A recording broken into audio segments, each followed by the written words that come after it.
안녕하세요. 저는 시모의 시집살이와 남편의 외도 콤보를 겪고 이혼한 30대입니다. 제 인생에서 이혼이라는 장르가 생겨날 것이라고는 생각해 본 적이 없었는데요. 정신을 차려보니 이혼녀가 되어 있네요. 그 과정은 아픔도 있었지만 후회 없이 시원하게 할 말은 한 것 같습니다. 이혼 후에 제 할 일 잘하면서 행복하게 살고 있네요. 사람 앞날 아무도 모른다더니 그 말이 딱 맞는 것 같아요.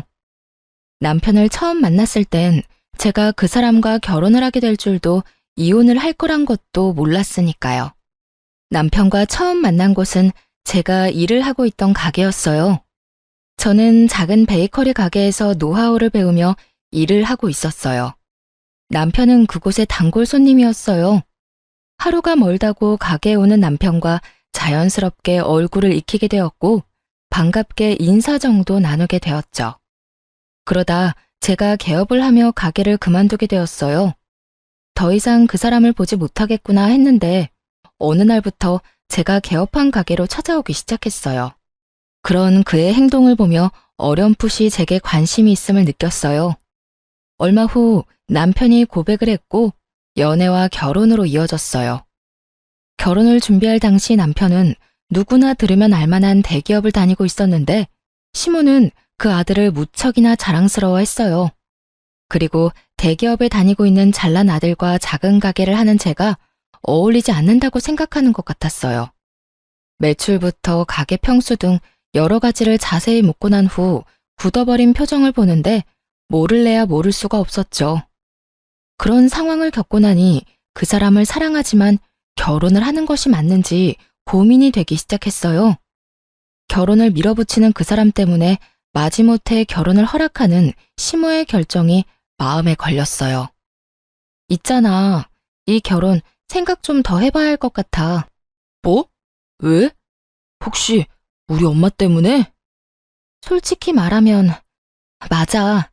어머님이 나 탐탁치 않아 하시는 것 같은데 아무리 자기를 사랑해도 그런 결혼은 하고 싶지 않아. 나도 내가 하는 일에 자부심이 있는 사람인데 어머님은 그런 내가 자기한테 한참 모자란다고만 생각하시니 앞으로 이어질 일들이 너무 걱정돼. 아니야, 자기야.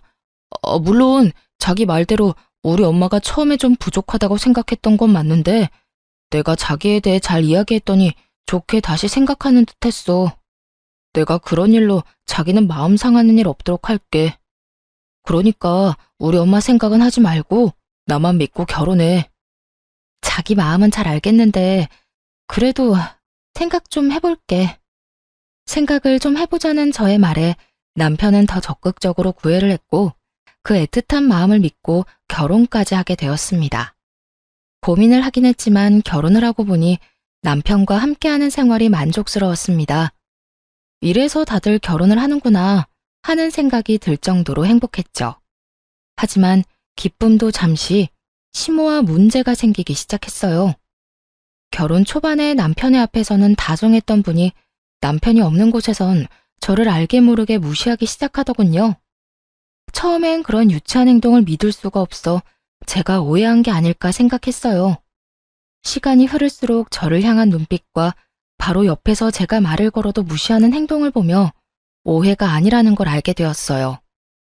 어린애도 아니고 다 큰 어른의 그런 행동이 기가 막혔지만 큰 피해를 주는 것도 아니고 무엇보다 참을만 했기에 두고 보고 있었죠. 그리고 왜 저를 무시하냐고 따졌다가 자신은 못 들어서 그랬다고 하면 그만이니 따지기도 애매한 상황이었어요. 그러던 어느 날 저를 따로 시댁으로 부른 적 없던 시모가 집으로 한번 오라더군요. 마침 가게 휴무일이기도 해서 혼자 시댁으로 향했어요. 시모는 다짜고짜 저희 부부의 돈 관리에 대해 묻더군요. 내가 너를 따로 부른 이유는 다름이 아니라 너희 돈 관리 어떻게 하니? 네? 왜 그걸 갑자기 물으세요? 그냥 궁금해서 그런다. 너 정확히 수입은 얼마나 되니? 매출 말고 이것저것 다 제하고 남는 순이익 말이다. 적금은 들고 있니? 생활비는 얼마나 쓰니? 돈은 네가 다 관리하는 건 아니지? 지금까지 궁금해서 어떻게 참았나 싶을 정도로 질문들을 쏟아내더라고요. 사실 황당했어요. 부모로서 궁금할 수도 있다고 생각하긴 하지만 이런 식의 막무가내 질문은 기분이 좋지 않더라고요. 무엇보다 따지듯 묻는 시모의 말투가 기분이 나빴고요. 제가 선뜻 아무런 대답도 하지 않자 시모는 그럴 줄 알았다는 듯 언성을 높이며 저를 남편의 돈으로 사치나 부리는 여자로 몰아가더군요. 내가 너 이럴 줄 알았어. 너 우리 아들이 벌어다 준 돈 막 쓰고 살지? 그러니까 내 말에 하나도 대답 못하는 거 아니야? 기가 막혔죠. 저요, 적금도 충분히 들고 있었고 시모의 말처럼 사치 부리지도 않았어요. 그저 우리 가정 문제기에 굳이 다 말할 필요가 없다고 생각했고 무엇보다 시모의 언행이 황당해 대답을 못하고 있었을 뿐인데 그런 식으로 몰아가니 기분이 확 나빠지더라고요. 어머님, 무언가 크게 오해하시는 것 같은데요. 어머님이 생각하는 것처럼 남편 돈만 쓰면서 살고 있지 않아요. 물론 생활비는 공동 돈에서 쓰지만 저나 그이나 서로 필요한 물건은 각자 번 돈으로 알아서 사고 있어요. 물론 적금도 충분히 들고 있고요. 그런데 아까 내가 물을 땐 왜 아무 말도 안 했니? 그거야, 저희는 이제 성인이고 돈 관련 문제는 저희 두 사람이 알아서 할 문제인데 굳이 다 말씀드려야 하나 싶어서 아무 말도 안 했던 것뿐이에요. 어머님께서 갑자기 그런 질문들을 하시니 당황하기도 했고요. 저는 충분히 잘 설명했다고 생각했는데 시모는 제 말을 제대로 듣지도 이해하지도 못한 듯 했어요. 제 말이 끝나자마자 불같이 화를 내더군요. 너 지금 말 다 했니? 정말 말 웃기게 하는구나. 네 남편이기 전에 내 아들이다. 그런 귀한 내 아들이 힘들게 번 돈 어디에 어떻게 쓰는지 엄마가 궁금할 수도 있는 거야. 그러니 당연히 대답해줘야 할 거 아니야. 막무가내로 대답할 것을 요구했고 이때 저는 앞으로의 원만한 결혼 생활을 위해서라도 확실하게 짚고 넘어가야 한다고 생각했어요. 웬만하면 좋게 넘어가고 싶었지만 여기서 지고 들어가면 앞으로도 우리 부부 생활의 모든 부분을 간섭하실 것이 분명해 보였으니까요. 결혼 전까지는 어머님의 아들이기만 했지만 이제 제 남편이기도 하죠. 시기상으로 따지면 어머님 아들이 먼저겠지만 중요한 걸로 따지면 이젠 그렇지도 않고요. 다시 한번 말씀드리는데 생활비, 제 수입, 남편의 월급 그 모든 건 저희 부부의 일이고 일일이 어머님께 다 말씀드릴 필요 없다고 생각해요. 저희도 이제 성인이고 아까 말씀드렸다시피 어머님 아들은 이제 저와 가정을 이루었으니 이런 문제는 부부끼리 알아서 잘하고 살겠습니다. 아, 그러니까 너희가 알아서 할 테니 이 늙은이는 신경 쓰지 말라. 이 뜻이니? 네가 이렇게 나오니 더 의심하는 거야. 네가 내 아들 돈으로 흥청망청 쓰고 살지 않으면 왜 말을 못하는 게야? 네가 당당하지 않으니까 상관하지 말라며 숨기는 거 아니냐 이 말이다. 마음대로 생각하세요.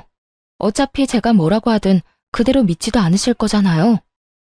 시모는 며느리가 자세히 이야기하는 대신 우리 일에 간섭하지 말라고 하니 저를 당신 아들 돈이나 흥청망청 쓰는 여자로 몰아갔어요. 시모는 화가 많이 난 듯 했지만 그러거나 말거나 그냥 무시하고 집으로 돌아왔어요. 저 역시 화가 많이 난 것은 마찬가지였으니까요. 결혼할 당시 양가에서 받은 도움도 없었고 그렇다고 남편보다 부족하게 결혼 준비를 한 것도 아니었어요.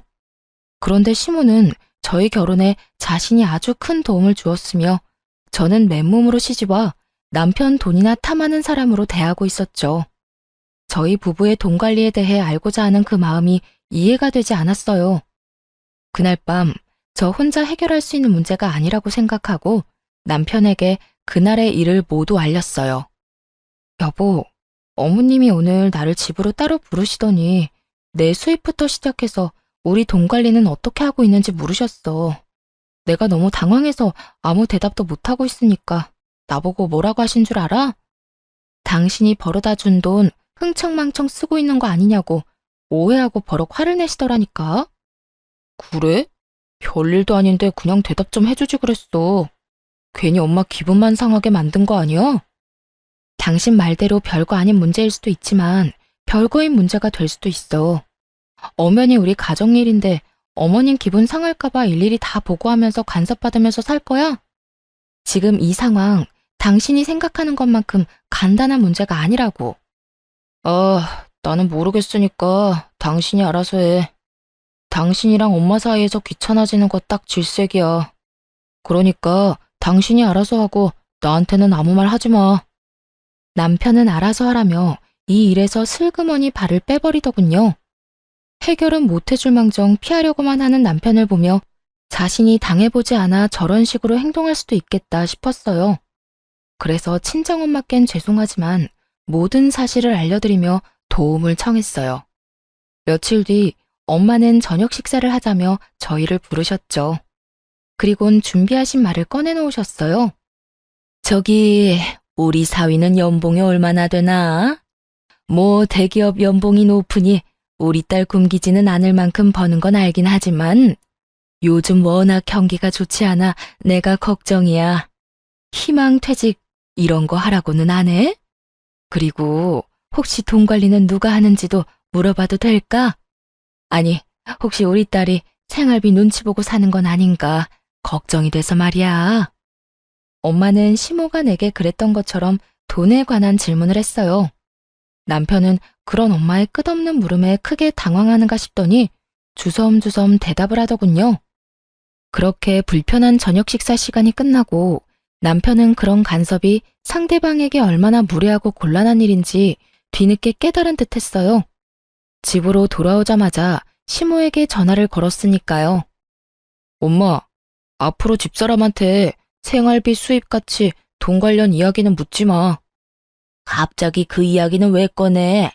무슨 일이 있었니? 왜 이러긴. 진작 말해야지 했는데 오늘 했어야 이야기하는 것뿐이야. 엄마는 그저 궁금해서 물어봤을지 몰라도 듣는 사람은 얼마나 기분 나쁘고 곤란하겠어? 그냥 궁금해서 그랬지. 우리 아들이 얼마나 버는지, 우리 며느리 가게는 어떤지 하고. 엄마가 궁금해하는 걸 이해 못하는 건 아닌데 입장 바꿔서 장모님이 나한테 그런 식으로 일일이 간섭한다고 생각해봐. 그러니까 앞으로는 그런 건 묻지도 궁금해하지도 말아요. 우리가 알아서 다 잘하고 있으니까. 남편은 단호하게 시모의 간섭을 막아버렸고 아들에겐 상냥하게 그저 궁금해서 그랬다며 앞으로 그러지 않겠다던 시모는 저에겐 180도로 태세를 바꿔 본격적으로 트집을 잡기 시작했어요. 온갖 트집 중에 가장 짜증이 나는 건 제가 입고 들고 신는 것에 관한 것이었어요. 결혼 전부터 입던 옷을 입어도 내 아들 돈으로 산 것이 아니냐며 시비를 걸더군요. 예, 그거 못 보던 옷인데 혹시 우리 아들 돈으로 산 옷이니? 알아서 잘한다더니 그렇게 비싼 옷이나 사서 언제 돈 모으려고 그러니? 어머님, 이거 제가 결혼 전에 큰 마음 먹고 산 옷이에요. 그걸 어떻게 믿니? 이번에 새로 사고 처녀 때 산 옷이라고 우기면 내가 알 방도가 없지 않니? 저요, 결혼하고 남편 돈으로 옷 한 벌 산 적이 없어요. 그렇게 정 믿업지 않으시면 처녀 때 이 옷 입고 찍은 사진 있으니까 보여드릴게요. 그것도 못 믿으시겠으면 어머님 아들한테 물어보시고요. 궁금해하길래 대답해준 것뿐인데 이런 제 대답에 혀끝을 차며 버르장머리를 운운하기 시작했어요. 이것 봐라. 어쩌면 저렇게 말대꾸를 쫑알쫑알 해대는 건지. 하여튼 요즘 것들은 이렇게 버르장머리가 없다니까. 아니, 네가 좀 특출나게 그런 거니? 어른 말에 한마디도 안 치고 말 대답하는 거 말이다. 어떻게 넌 내 말에 그냥 네라고 대답하고 넘어가는 일이 없어? 그거야, 어머님이 제가 네 하고 대답하도록 말씀하시지 않잖아요. 걸어오는 말들이 대답이 필요한 것들인데 제가 기계도 아니고 앞뒤 맞지 않게 네네만 할 수는 없잖아요. 그냥 고분고분하게 대답만 하길 원하시면 그런 질문을 해주세요. 그러면 저도 편하고 좋죠? 이후에도 시모는 저를 괴롭히고 싶어 안달이 난 사람처럼 행동했고 저 역시 피하지 않고 맞섰죠.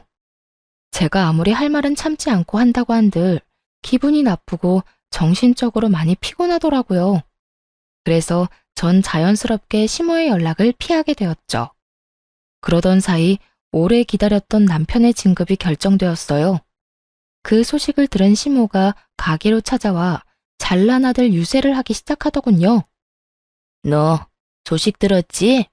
우리 아들이 이렇게나 대단하다. 이게 다 내가 똑똑한 아들 떡하니 낳아서 뒷바라지를 워낙 똑소리 나게 잘했기 때문 아니겠니? 넌 우리 아들한테도 잘해야겠지만 나한테도 잘해야 한다. 나 아니었음 네가 어딜 가서 저런 남편 만났겠니? 시모는 남편의 진급이 모두 자신의 덕이라며 듣고 싶지 않은 본인 자랑, 아들 자랑을 한참 늘어놓더군요. 그리고 시모의 입에서 기가 막힌 이야기가 흘러나오기 시작했어요. 그래서 하는 말인데 앞으로 너희 생활비 빼고는 나한테 다 주거라. 진급도 했으니 연봉도 올라갈 텐데 그 돈을 너희가 관리해서 제대로 모으기나 하겠니? 내가 내 용돈 조금 빼고 다 모아줄 테니 당장 다음 달부터 그렇게 해. 용돈만 좀 달라고 해도 시모 하는 꼴이 기가 막혀주기 싫은데 아예 생활비를 빼고 나머지 돈을 당당하게 내놓으라니요. 너무 당당하게 저딴 말을 하는 모습을 보니 황당하더라고요. 이 일을 남편에게 말해봤자 소용이 없겠다는 생각이 들었어요. 말해봤자 뭐 하겠어요. 작은 문제도 귀찮다고 저에게 다 미루는 사람인데 이번 상황이라고 뭐가 다를까 싶었으니까요. 빠르게 머릿속이 정리되어 갔고 이 상황을 제가 해결하기로 했죠. 그러니까 어머님 말씀은 제가 돈 관리를 똑바로 못할까봐 돈을 맡기라는 뜻이네요. 그래, 그거지. 이제야 네가 말이 좀 통하는구나. 그런 문제라면 친정에 맡길게요. 아시겠지만 저희 부모님 두 분 다 오랫동안 은행에 계시다가 퇴직하셔서 자산 관리는 전문가 뺨치게 잘하세요. 투자 쪽도 꽤 잘 아시고요. 당장 다음 달, 아니, 당장 이번 달부터 친정에 다 맡겨야겠어요. 이런 생각은 하지도 못했는데 감사해요. 저는 밝게 웃으며 시모에게 감사 인사까지 전했고 이런 제 말에 노발대발하기 시작했습니다. 너 지금 그 말 진심이니? 당연히 너희가 번 돈은 시댁에 맡겨야지. 그걸 왜 친정에 맡기는 게야? 시댁이랑 친정이 같아? 넌 출가했으니 이제 우리 집 사람이다. 같은 부모님인데 뭐가 다른가요? 저도 저희 집에선 하나뿐인 귀한 자식인데요. 설마 친정에서 저희 돈이라도 떼먹을까봐 그러세요? 걱정 마세요. 절대 그런 일은 없어요. 그게 무슨 말 같지도 않은 소리니? 같다니 뭐가 같단 말이야. 너는 우리 집에 시집 왔으니 이제 네 친정과는 끝난 인연인 거야. 그리고 내 아들 돈을 왜 엄한 집에다 맡겨? 내 아들 돈은 내 돈과 다름이 없다. 그런 내 돈을 왜 사돈댁에 맡긴다는 말이야? 어머님 말이야말로 헛소리를 하시네요. 결혼하기 전이야 어머님 아들이니 아들 돈을 마음대로 관리했을지 몰라도 이젠 저랑 결혼했으니 더는 어머님 돈이 아니라고요. 전 그대로 시모를 가게에서 내쫓아버렸고 그날 저녁 집에 화가 잔뜩 난 남편이 저를 기다리고 있더군요. 당신 어떻게 그럴 수가 있어? 아무리 엄마랑 사이가 좋지 않다고 해도 그렇지. 용돈 좀 받아보겠다고 거기까지 찾아간 시어머니를 그렇게 매정하게 쫓아낼 수가 있어? 그러니까 당신 말은 내가 고작 용돈 좀 달라고 찾아온 어머님을 용돈 주기 싫어서 가게에서 내쫓았다 이 말이야? 그래. 우리 엄마가 아까 울면서 전화해서 다 말했어. 당신이 친정에 용돈 줘야 해서 우리 엄마한테 줄 돈은 없다고 했다며? 나 진급도 했고 연봉도 올랐는데 용돈 좀 드리면 어디가 덧나? 말을 들어보니 낮에 그 일이 있고 난 후 남편에게 전화를 걸어 울고불고 하며 없는 말을 지어내 저와 남편의 사이를 이간질했더군요. 아무것도 모르고 당하기만 하던 신혼 때와는 달리 이런 상황을 대비해 미리 가게 CCTV 영상을 복사해온 상태였고 녹화된 영상을 보여주며 사실은 시모가 남편에게 한 말과 아주 많이 달랐음을 증명해 보였죠. 이제 알겠어? 어머님이 당신한테 거짓말한 거야. 용돈 조금 달라고 가게까지 찾아올 뿐이야? 생활비만 빼고 돈 다 내놓으라고 하시더라. 남편은 영상을 보고 시모에게 전해 들은 말과 다르니 처음엔 당황하는 듯 하더라고요. 하지만 그것도 잠시 천연덕스럽게 시모의 편을 들기 시작했어요. 들어보니 우리 엄마 말이 틀린 말도 아니네. 뭘 그렇게까지 싸웠어? 그냥 엄마가 하자는 대로 하면 안 돼? 우리 엄마가 우리 편하게 돈도 관리해주고 알아서 투자도 해준다잖아. 우리한테 나쁜 일도 아닌데 왜 이 난리인지 모르겠다 정말. 정말 모르겠는 사람이 누군데 아무렇지 않게 말하는지 이해가 되지 않았어요. 시모가 투자 전문가도 아니고 시모에게 돈을 맡기는 것을 왜 이리도 당연하게 생각하는 것인지 여러분께서는 이해가 되시나요?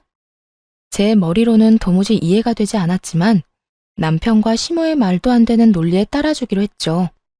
아, 그래? 그러면 당신 월급은 어머님한테 맡겨. 내가 번 돈은 우리 엄마한테 맡길 테니까. 그러면 공평하지? 뭐라고? 당신이 번 돈을? 그래. 당신은 당신 엄마한테 월급 맡겨. 난 내 수익 우리 엄마한테 맡길 테니까. 왜 진작 이 생각을 못했나 모르겠네. 큰 소리 날 것도 없이 각자 번 돈은 각자 부모님께 맡기면 깔끔한 일이잖아. 앞으로 이렇게 하자. 그러면 됐지? 제 말이 끝나자 남편은 그건 절대 안 된다며 난색을 보이더라고요. 당시 제가 운영하는 가게의 레터링 케이크와 수제 쿠키가 인기를 얻어 주문이 밀린 만큼 바빠졌고 자연스럽게 매출이 많이 올라 저의 수익이 남편의 월급을 넘기는 달이 많아지고 있었기 때문이었죠. 자신이 버는 돈을 시댁에 맡기는 것은 괜찮지만 나날이 늘어가는 제 수익을 친정에 맡기는 것은 싫었던 것이었어요. 당황한 남편은 속사포 랩을 하며 생각해보니 제 말이 다 맞는다며 변명을 하기 시작했어요. 그건 안 돼. 그게 얼만데 그걸 남을 맡겨? 남?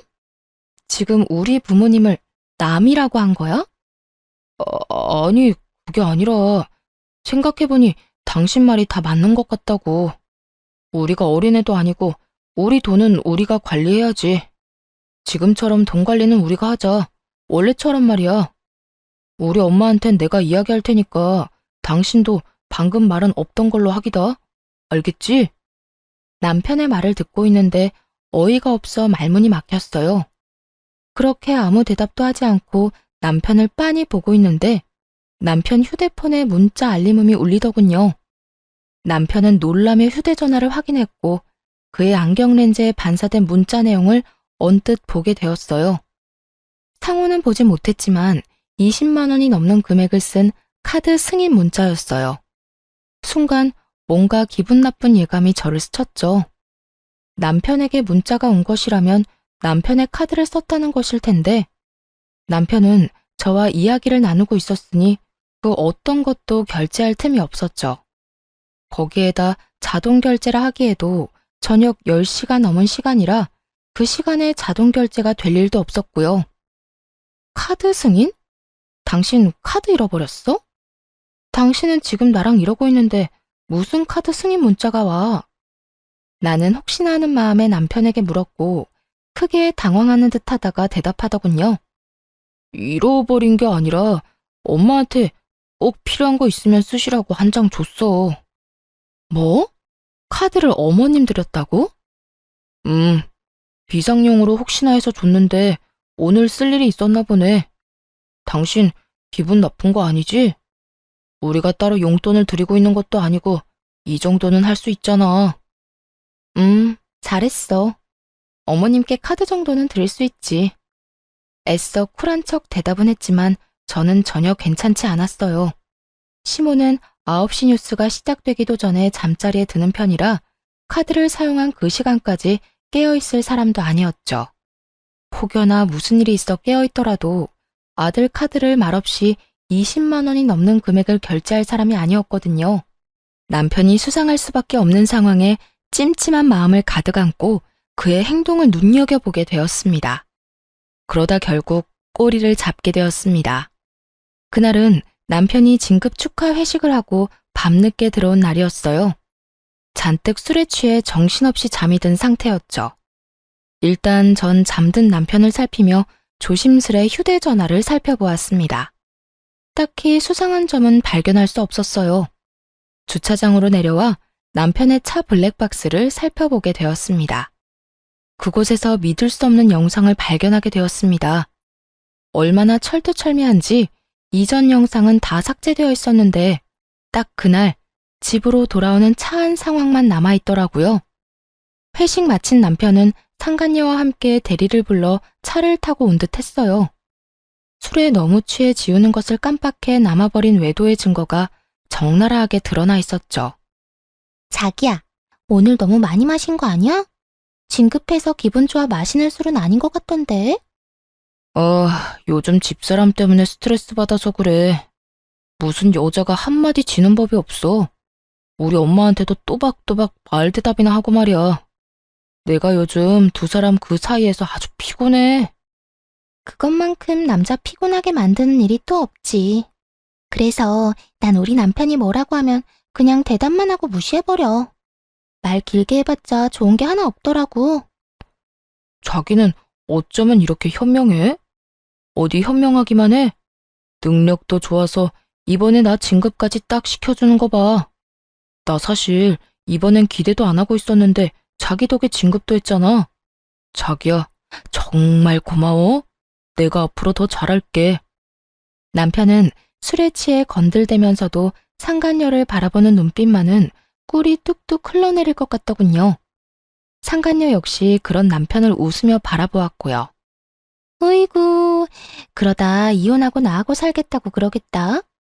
혹시나 해서 또 이야기하지만 난 이혼할 생각 전혀 없어.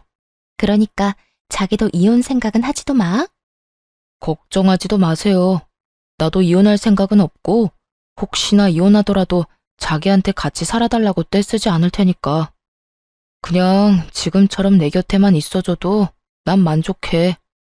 그래, 우리 지금처럼 서로 즐기면서 잘 지내자. 그게 현명한 거야. 나중에 들어보니 상간녀는 같은 회사에 다니는 직장 상사였어요. 나이도 남편보다 5살 많더라고요. 그렇게 자랑스러워하던 진급도 상간녀가 힘써준 덕분이었어요. 상간녀도 유부녀로 두 사람은 이혼 생각은 전혀 없이 그저 그 관계를 유지하며 즐기는 사이였어요. 영상을 보는데 큰 벽돌이 뒤통수를 내리 찍는 것 같은 충격이 느껴졌습니다.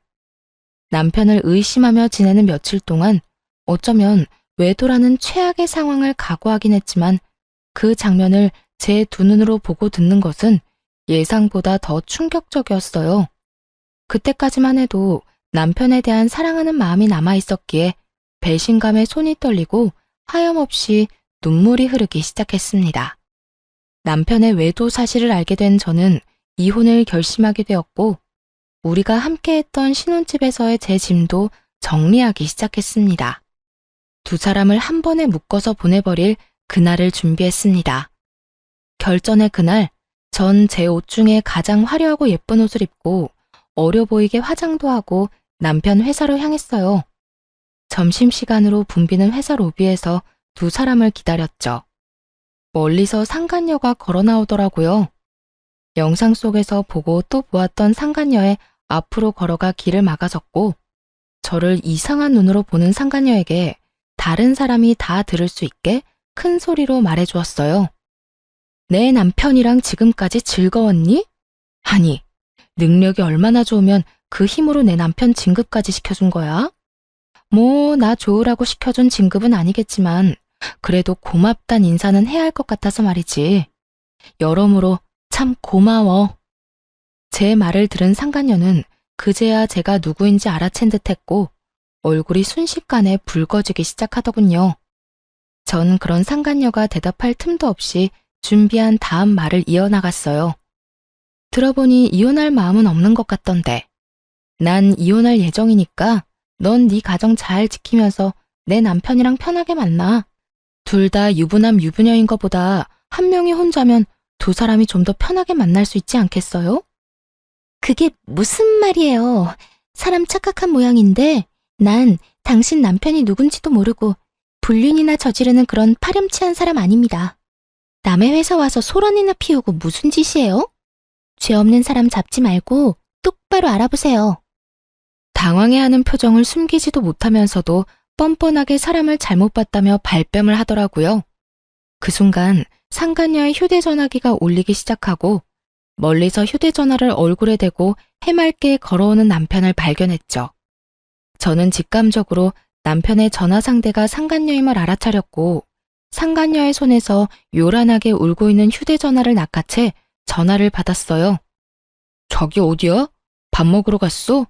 어딘지 알려주면 나도 그리로 갈게. 우연인 척하고 같이 먹으면 되잖아. 그때까지도 제발 아니길 바랬지만 역시나 그 전화는 남편의 전화였고 아무것도 모르는 남편의 목소리는 참 해맑더군요. 전 그런 남편을 향해 손을 흔들며 큰 소리로 이렇게 말해주었어요.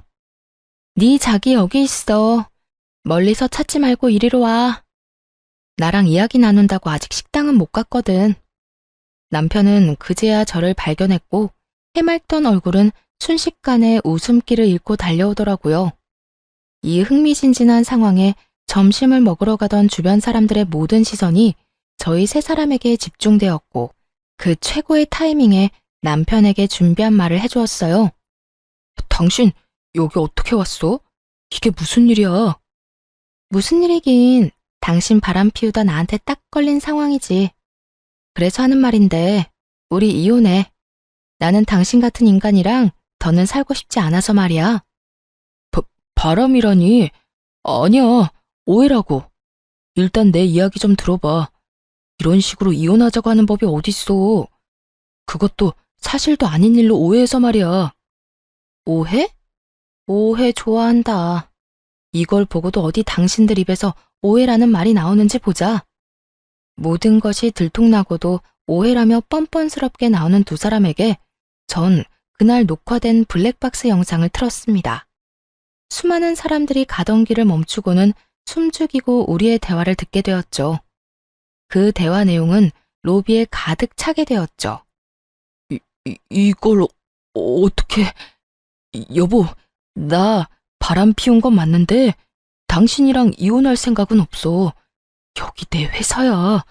여기서 이러면 나랑 이 사람이랑 앞으로 회사 생활 어떻게 하라고. 우리 일단 여기서 나가서 이야기하자. 어? 그래요. 일단 나가서 이야기해요. 나가서 제가 무릎을 꿇고 빌든 뭘 하든 하라는 대로 다 할 테니까 일단 나가서 이야기하자고요. 야, 너희들 진짜 웃긴다. 너희가 이혼할 생각이 없으면 나는 이혼도 하면 안 돼? 양심이라는 게 없니? 그리고 내가 어디에서 무슨 말을 하든 그건 내 마음이고 난 내 뜻대로 할 거야. 내가 지금 이 상황에 너희 두 사람 회사 생활까지 걱정해주면서 말 가려하게 생긴 것 같아? 손댈 가치도 없어 보여서 좋은 말로 해주니까 내가 만만해? 저는 악다구니를 쓰며 두 사람을 향해 소리를 질러버렸고 두 사람은 아무 말도 못하고 고개만 푹 숙이고 있었어요. 저희 목소리에 사람들은 점점 더 모이기 시작했고 남편은 저라도 붙잡아야겠다는 생각이 들었는지 매달리기 시작했어요. 여보, 내가 정말 잘못했어. 잠시 어떻게 됐었나 봐. 그런 짓을 하면 안 되는 거였는데. 회사 일로 이런저런 일 상의하다 보니까 그렇게 됐어. 앞으로 다신 이런 일 없도록 할 테니까 한 번만 나 용서해주라. 내가 당신 없이 어떻게 살아. 나 당신 여전히 사랑해. 어떻게 살긴 능력 좋고 현명한 저 여자랑 즐기면서 잘 살면 되지. 어찌되었든 난 내 할 말 다 끝났어. 더 할 말 있으면 법원에서 판사님한테 말해. 그렇게 뒤돌아 나오는데 상간녀가 무릎을 꿇고 빌기 시작하더라고요. 저기요. 제가 정말 죄송합니다.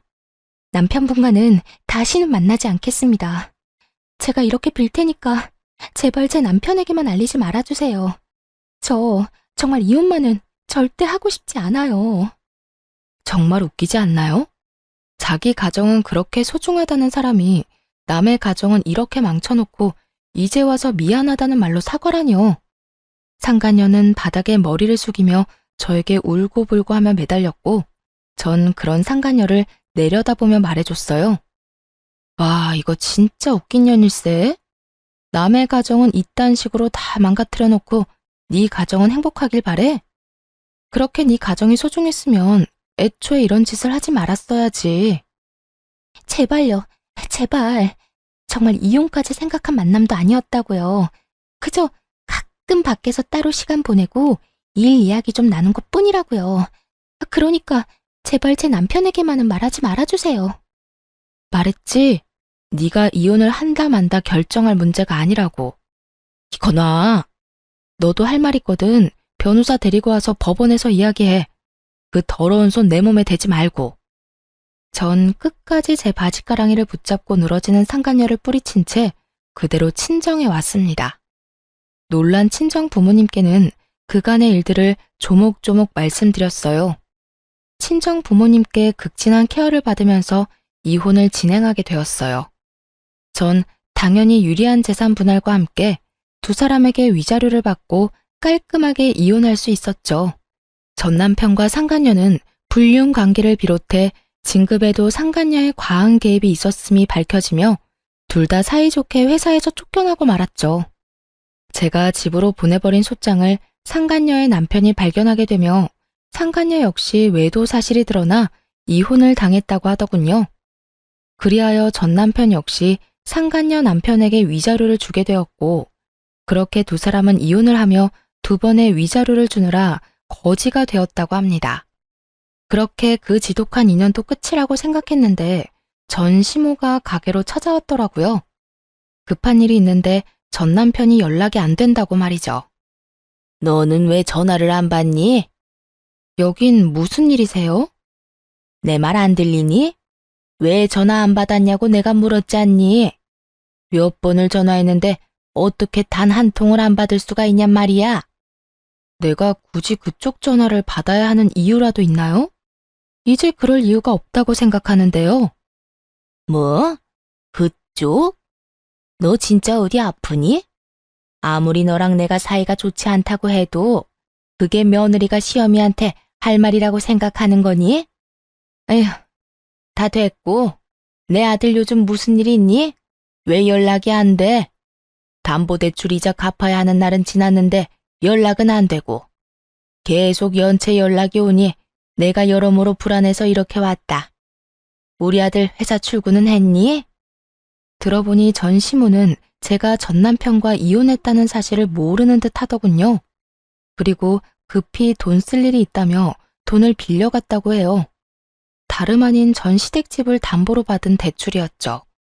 금방 갚겠다던 전 남편은 돈은 고사하고 연락도 되지 않는 상황이고요. 그 순간 갑자기 블랙박스 영상 속에서 보았던 두 인간들의 대화가 생각났죠. 자기야, 나 돈 좀 빌려줄 수 있을까? 돈? 무슨 돈? 무슨 일 있어? 돈 필요한 일이 좀 있어서. 저번에 이야기했지만 알다시피 우리 친정엄마가 아파서 내가 돈 나갈 일이 많았잖아. 우리 남편은 내 돈으로 친정 뒷바라지 하는 건 꿈에도 모르니까 이때까지 모은 돈 얼마나 되냐고 묻더라고. 모은 돈이 하나도 없다는 말이 안 나와서 대충 얼버무리긴 했는데 아무래도 조만간 통장 보자고 할 것 같아서. 그래? 그러면 일단 내가 좀 알아볼게. 나도 당장은 돈이 없고 우리 엄마한테 물어보고 빌려줄게. 정말? 자기 최고다 진짜. 내가 이자까지 쳐서 꼭 갚을게. 금방 갚겠다던 그 돈은 결국 받지 못한 모양이더군요. 그럴 수밖에 없는 상황이기도 했겠죠. 전 남편은 저에게 그리고 상간녀의 남편에게 위자료를 준다고 퇴직금에 빚까지 내서 탈탈 털어줬을 테고 상간녀 역시 상황이 별반 다르진 않았을 테니까요. 전 시모는 생각에 잠긴 제 어깨를 툭툭 치더니 준비한 말을 하기 시작했어요. 예, 무슨 생각을 그렇게 하는 거야? 너 돈 좀 있지? 일단 나 돈 좀 보내다오. 일단 연체된 돈부터 빨리 넣어줘야지. 하루가 멀다고 연락이 오는데 사람 피 말라 죽을 지경이다. 아무것도 모르는 전 시모는 아주 당당하게 당신 아들이 빌려간 돈을 제게 달라고 했어요. 그렇게 대단한 아들을 둔 전 시모를 한껏 비웃어주며 그간의 모든 일을 하나도 빠짐없이 알려주었습니다. 그걸 왜 나한테 달라고 그래요? 나 그쪽 아들이랑 이혼했어요. 저 그쪽 며느리 아니에요. 이혼한 지 넉 달이 넘어가는데 그걸 아직도 몰랐단 말이에요? 뭐? 이혼? 너희가 왜 이혼을 해? 왜 이혼하기는요. 그쪽 그 잘난 아들이 회사에서 유부녀랑 바람이 났지 뭐예요. 대기업 그렇게 노래를 하더니 결국 대기업 다니는 여자 만났으니 아줌마한테는 좋은 일이겠네요. 너 무슨 말을 그렇게 하니? 그리고 아무리 이혼을 했다고 해도 한때는 시어머니였던 사람한테 그쪽 아줌마는 너무하지 않니? 네가 한 번을 안 지고 따박따박 따지고 드니까 내 아들이 바람이 나지. 내 아들 탓할 거 하나 없다. 다 네가 이렇게 되바라져서 그런 거야. 전 시모는 이 와중에도 부끄러운 줄도 모르고 잘난 아들 감싸느라 정신이 없더군요. 그 눈물겨운 모성애 앞에 전 아직 말하지 않은 사실을 알려주었죠. 아, 그래요? 그러면 그런 걸로 치고 아줌마 대출 받았다고 했죠. 아마 그 대출금 못 갚아줄 거예요. 아줌마 아들 부정진급에 불륜까지 저질러서 회사에서 잘리고 이혼 위자료에 상간남 위자료까지 주느라 빚쟁이 됐을 거거든요. 그러니까 그 집 팔고 얼른 대출금부터 갚으세요. 아들 기다려봤자 연락 안 올 거라고요.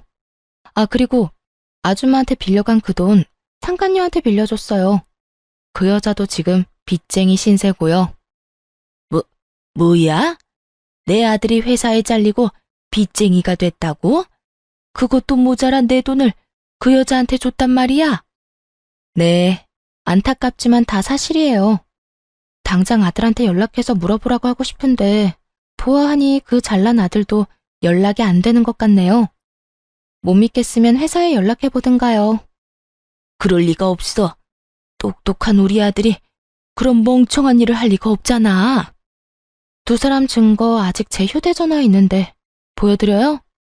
그래야 조용히 내 가게에서 나간다고 하면 보여주고요. 화가 머리끝까지 난 전시무는 드라마에 나오는 회장님처럼 목덜미를 잡고 뒤로 넘어간 듯 하더니 저를 노려보며 가게에서 난동을 피우기 시작하더라고요. 뭐야? 인연이? 이게 다 너 때문이다. 내 아들이 하필 너 같은 거랑 결혼해서 그렇게 된 거야. 불쌍한 내 아들 가여워서 어쩌노. 내 아들뿐인 줄 알아? 한평생 살아온 내 집은 어떻게 할 거야? 그게 왜 내 탓이에요. 생사람 잡지 말고 당장 여기서 나가세요. 여기까지만 하고 나가면 내가 마지막으로 한 번은 참겠지만 지금 나가지 않으면 진짜 가만 안 있어요. 그렇게 마지막 기회를 줬지만 전 시모의 귀에는 들리지 않는 듯 했어요. 온갖 욕을 하며 제가 정성 들여 만든 쿠키와 케이크를 다 쓸어버리는가 싶더니 테이블과 의자까지 넘어뜨리더군요. 거기에다 예약을 받아 곱게 포장해 놓은 케이크까지 다 바닥으로 떨어뜨려 엉망이 되어 버렸고요. 독한 년, 네가 그렇게 지독하게 구니 우리 착한 아들이 기가 눌려서 오만 여자한테 눈길을 준 거 아니냐 이 말이다. 내 아들을 그 꼴로 만들어 놓고 넌 이렇게 잘 먹고 잘 살려고 했어? 그렇게는 못 두지. 내가 그 꼴을 보고만 있을 것 같아? 정신 좀 차리세요. 아줌마 아들이 바람을 피운 건 나 때문이 아니라 아줌마 아들이 그런 인간이라 일어난 일이에요. 회사에서 잘린 것도 빚쟁이가 된 것도 다 아줌마 아들 탓이고 다 아들을 그따위로 키운 아줌마 탓이라고요. 전 이렇게 고함을 질러주며 전 시모를 끌어다 가게 밖으로 내쫓아버렸고 경찰에 신고를 해버렸죠. 예전의 관계를 생각하며 전 시모의 만행을 그냥 넘길 만큼 마음이 너그러운 사람이 아니었어요. 사실 전 시모와의 정은 쌓인 적도 없었지만요.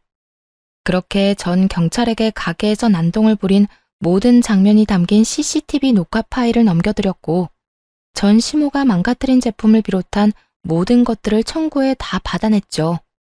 전 시모는 제가 그렇게까지 나올 것이라 생각하지 못했는지 저에게 전화가 와서 화를 내긴 했지만 그대로 차단해버렸습니다. 그 이후 다시 연락을 한다거나 찾아오는 일은 없었어요. 시간이 지나 건너 들려오는 소문에는 전 남편과 상간녀는 빚쟁이가 되어 하루살이 신세를 면치 못하고 살아가고 있다고 했어요. 그렇게 그 소식을 마지막으로 지긋지긋한 전 남편 그리고 그 가족과의 인연의 끈도 끊어지게 되었습니다. 전 좀 더 좋은 곳으로 가게를 옮겼어요. 새로운 곳에서도 다행스럽게도 자리를 잘 잡고 잘 지내고 있어요. 일이 많아 돈을 많이 버는 것이 좋긴 하지만 아무래도 그만큼 몸이 힘들기에 하루에 정해진 양만 판매하고 나머지 시간은 레시피 개발이나 휴식을 하며 시간을 보내고 있는 요즘이에요. 아직 누군가를 연애를 하거나 다시 결혼을 할 마음은 없어요. 아무래도 믿었던 사랑하는 사람의 배신이 가장 힘들었지만 전 시모에게 온갖 트집 잡히며 시달린 것도 큰 스트레스였거든요. 물론 모든 시어머님이 그런 것도 아니라는 것도 알고 모든 남편들이 그런 것이 아니란 걸 잘 알고 있습니다. 그럼에도 한동안은 남을 사랑하는 대신 저를 사랑하며 지내고 싶은 마음이 더 큰 상태랍니다. 이렇게 지내다 좋은 사람이 나타난다면 다시 새 출발할 생각이 들게 될까요?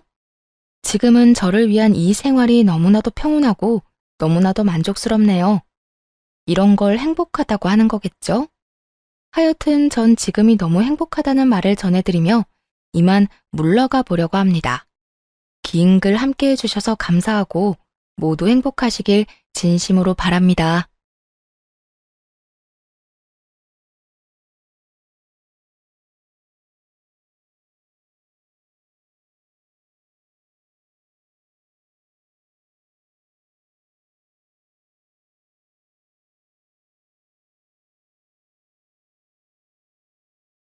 안녕하세요.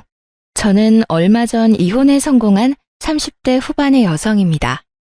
저는 고부 갈등이라는 단어는 TV나 인터넷으로 접했지 실제로 그런 일이 심심치 않게 벌어진다는 걸 몰랐어요. 저는 다른 친구들보다 일찍 결혼한 편이었고 그런 고부 갈등에 대한 이야기는 그냥 과장돼서 떠들어대는 이야기인 줄 알았거든요. 주변에 겪은 사람이 없었으니까요. 그리고 요즘 같은 시기에 누가 그런 마인드를 갖고 있냐며 다들 괜찮을 거라 말해줬거든요. 제가 결혼하게 된 남편은 작은 가게를 운영하는 자영업자였어요. 저보다 나이가 4살 많았죠. 그리고 저는 평범한 회사원이었어요. 결혼은 무난했지만 결혼 후가 문제였어요. 결혼 전에는 방긋방긋 잘 웃기만 하던 시모가 결혼 후에는 단 한 번을 웃어주지 않았거든요. 신혼여행을 다녀온 후부터 고부 갈등은 시작되고 있었습니다. 시모는 사람을 괴롭히는데 일가견이 있는 사람이었어요. 그건 저와 비슷한 처지에 놓인 동서도 공감할 정도였죠. 특히 제삿날에는 본인 기준의 완벽을 요하는 사람이었어요. 그런 주제에 손 하나 깜빡 안 하고 턱끝, 입으로만 사람을 부리는 스타일이었죠. 그날도 평소와 다름없이 시모가 마음껏 두 며느리를 괴롭히던 제삿날 중에 하루였어요. 예, 막걸리가 떨어졌구나. 가서 막걸리 좀 사와라. 미리 올 때 사오지 그랬어. 혹 제사 지내기 직전에 이렇게 없어서 발 동동 굴러야겠니? 네가 야무졌으면 고생할 일도 없는데 머리가 모자라면 손발이 고생한다는 말이 괜히 나온 말이 아니야. 제가 일부러 막걸리를 안 사온 것도 아니었어요. 남편이 나중에 사도 된다며 중간에 마트에 들리는 걸 거절한 탓이 더 크죠. 그 말을 하려다 남편을 슬쩍 보니 모르는 척하길래 저도 입국 닫았어요. 그런 말하면 고자질한다며 잔소리 시간이 2배로 늘 테니 그 상황은 피하고 싶었거든요. 저는 시모 말에 아무 대답도 없이 지갑과 폰만 챙겨가지고 밖으로 나갔어요. 그러자 뒤에서 한마디 하더군요. 아유, 뭐 저런 게 다 있어? 심부름을 시켰으면 나갈 때 네 하고 대답이나 하고 가던지. 대답 없이 물건만 쏙 챙겨가지고 기분 나쁘다는 표정 가득 짓는 거 보니 안 되겠다 안 되겠어. 어디 며느리가 돼서 집안 제사에 저런 표정을 짓는 거야? 나 젊었을 때면 회초리를 맞아도 모자랐을 거야. 안 들리는 척하면 속 편할 거라는 생각으로 밖으로 나갔어요. 마트로 가는 내내 막걸리 하나 때문에 이렇게 욕먹을 일인가 생각이 들었죠. 그 자리에서 한바탕 뒤집어도 됐었지만 제사만 지내면 집에 가잖아요. 집에 가서 쉬고 싶다 그 생각밖에 없었거든요. 그래서 참았던 거예요. 그렇게 마트에 들어갔는데 세상에 그날따라 제삿날 사야 하는 막걸리가 뚝 떨어졌더군요. 딱 그 브랜드만 썼거든요. 왜 그 브랜드만 쓰는지는 몰랐지만 앞뒤 설명도 없이 그것만 사오라고 했기에 그 브랜드만 샀는데 그게 없으니 어쩔 수 없이 그 옆에 있던 다른 브랜드를 사야 했어요.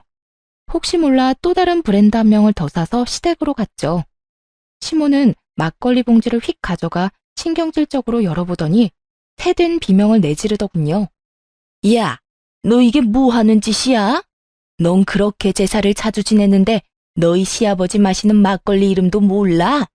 지금 몇 년째 네가 맏며느리로 일하는데 어떻게 다른 막걸리를 가져올 수가 있어? 너 지금 우리 집 무시하니?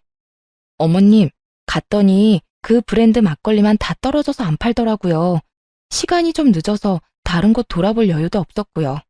그래서 다른 브랜드 사왔는데 오늘만 그걸로 사용하면 안 될까요? 너 그걸 말이라고 하니? 정말 어이가 없어서. 이딴 식으로 제사 지낼 거면 오지 마. 얼마나 기분이 더러운지 알기나 해? 제사라는 건 정성이야. 그런데 이딴 정신머리로 제사상 차리는 거 부끄럽지 않니?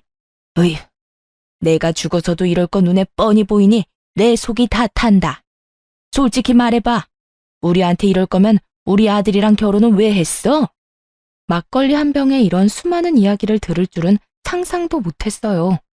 산 사람 취향 맞추는 것도 아니고 죽은 사람 제사 지낼 때 쓰는 술인데요. 이 술이나 저 술이나 똑같이 뭐가 그렇게 시시콜콜 따져야 하는 게 많은지 제가 가만히 있으니 더 폭주해서 난리가 나더군요. 잘난 너의 부모님이 그렇게 하라고 시켰니? 응? 너희는 대충 아무거나 그런 식으로 하라고 배웠어? 세상에, 이래서 가정교육이 중요한 거야. 너희 시아버지 돌아가셨다고 중요하지 않다고 여기는 것 자체가 예의 없고 경우 없는 짓이지. 그리고 둘째 며느리, 너도 마찬가지야. 너도 잘하는 거 하나도 없어. 손끝이 왜 그렇게 야무지지 못하니? 네 집안 사정도 우리가 잘 알고 있다만 그래도 이건 너무하지. 남의 집 제사 망쳐놓고 또 그러겠지. 우리도 우리 집에서는 귀한 딸이에요. 귀한 딸은 웃기고 있네. 그딴 식으로 할 거면 우리 집에서 당장 나가. 나도 이런 식으로 개념 없는 애들이랑 같이 지내고 싶은 생각 요만큼도 없으니까. 아주 말로 사람을 잡더군요. 보자 하고 있으니 사람이 보자기로 보였는지 아주 할 말 안 할 말 입 밖으로 다 꺼내고 있더라고요. 그렇게 시모가 두 며느리를 잡는 동안 두 아들들은 아무것도 들리지 않는 척, 아무것도 보이지 않는 척 거실에 앉아 TV만 보고 있더군요. 부모님 이야기까지 나오니 저도 참을 생각은 없었어요. 그리고 언젠가 한 번은 터뜨려야 될 일이라고 생각했거든요. 사람이 무엇을 시키려면 그것이 왜 중요한지, 왜 그렇게 해야 하는지 정도는 같이 가르쳐주는 게 상식이고, 막걸리 브랜드가 그렇게 중요했다면 그냥 가자는 남편 머리통을 쥐어 박아서라도 다른 마트까지 가서 가게를 탈탈 털어서 그걸 사왔을 거예요. 지 아들놈도 아무렇지도 않게 생각하는 막걸리를 왜 며느리들이 신경 써야 하는 거죠? 어머님, 그게 그렇게 중요한 거였으면 저한테 미리 말씀해 주시지 그러셨어요. 제가 여기 올 때 남편한테 마트 들러달라고 얘기했는데 당장 집 많다고 안 들리더라고요. 나중에 사오면 된다고 그냥 여기로 와버렸거든요. 그리고 그 막걸리가 그렇게 중요한 거면 왜 그 브랜드만 사야 하는지 얘기라도 해줬어야죠. 시아버님에 대한 얘기 다른 거 다 해준 적 없으시면서 저희한테 그렇게 화를 내시면 어떡하죠? 그냥 저희한테는 화풀이 하신 거잖아요. 그렇게 중요한 거면 가족이 챙겨야죠. 저희 같은 남한테 챙기라고 하는 게 아니라, 아니, 생각할수록 웃기네. 막걸리 하나로 이렇게 뒤집어지는데 자식이라고 아들이 둘이나 있는데 아무도 그 막걸리 신경 안 쓰는데요. 어느 집 불효자식이 그래요? 자기 집 일은 자기가 알아서 해야지.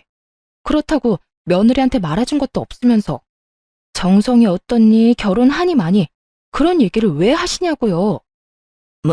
뭐라고? 다시 말해봐. 너 지금 그게 시어머니한테 할 말이야? 그럼 어머님이 하신 말은 며느리한테 할 수 있는 말이라고 생각하세요? 아니, 같은 인간한테 할 수 있는 말이라고 생각하시냐고요.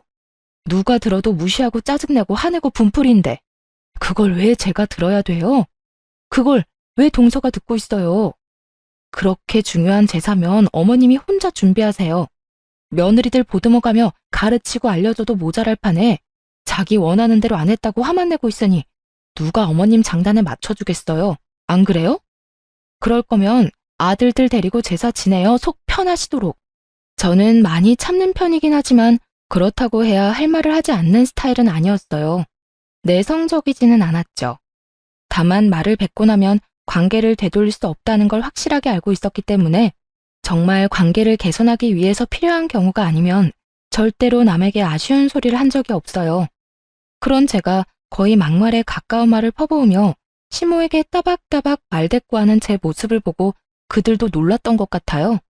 그제야 슬금슬금 남편이 저한테 와서 그러더군요. 여보, 왜 그래? 왜 그렇게 화가 났어? 빨리 엄마한테 사과드려. 그렇게 큰 소리 낼 일 아니잖아. 그냥 죄송하다고 하고 넘어가면 될 일을. 죄송하다고 하고 넘어가면 될 일이라고? 이게? 그래, 당신은 그렇겠지. 그러면 앞으로 당신이 제사 지내, 난 못 지내겠으니까. 입 있으면 말해봐. 내가 막걸리 사자고 했을 때 당신 뭐라 그랬는데? 그래놓고 어머님한테 내가 한 소리 들을 때 옆에 짜져가지고 한마디도 못했지? 그건 뭐야? 나더러 어머니 감정 쓰레기통 해주란 말이잖아. 내가 왜 그런 짓을 해? 그리고 당신도 그러는 거 아니야. 사람 앞에 두고 아닌 건 아니라고 얘기해줘야 되는 거지. 어머님이 나 혼낸다고 그 모든 게 당연한 것이라고 생각하고 그런 식으로 행동하는 거 나 기분 더럽거든? 당분간 제삿날에 나 찾지 마. 들으셨죠, 어머님? 제삿날에 저는 안 올 테니까 찾지 마세요. 사랑하는 두 아들이랑 잘 해보시던가요. 귀하지도 않고 결혼시킬 마음도 없었던 며느리한테 시키지 마시고요. 기분 나쁘게 왜 그래요? 시켜도 기분 더러우면 안 시키는 게 맞지. 그러니까 부르지 마세요. 네? 저는 그렇게 말하고 택시 타고 집에 와버렸어요. 화가 머리 끝까지 났죠. 게다가 부모 걸고 넘어지는 건 상식적으로 이해가 안 가잖아요. 그렇게 시모와 싸운 뒤 다음 제삿날이 다가오더군요. 그래서 몰래 동서에게 연락했어요. 동서, 몸은 좀 어때? 많이 안 좋지? 임신 초기에는 원래 많이 힘들잖아. 형님, 그렇지 않아도 저번에 유산 한 번 하고 난 뒤라 걱정이 많아요. 게다가 요새 피비침도 심해서 누워있으면 괜찮은데 움직이기만 하면 몸이 안 좋으니 걱정이네요. 이번 제사는 어떻게 해야 할지. 형님은 진짜 안 오실 거예요? 나 안 가. 그쪽도 며느리 소중한 건 알아야 하지 않겠어? 몸이 너무 안 좋으면 병원 가서 진료 한번 받아봐.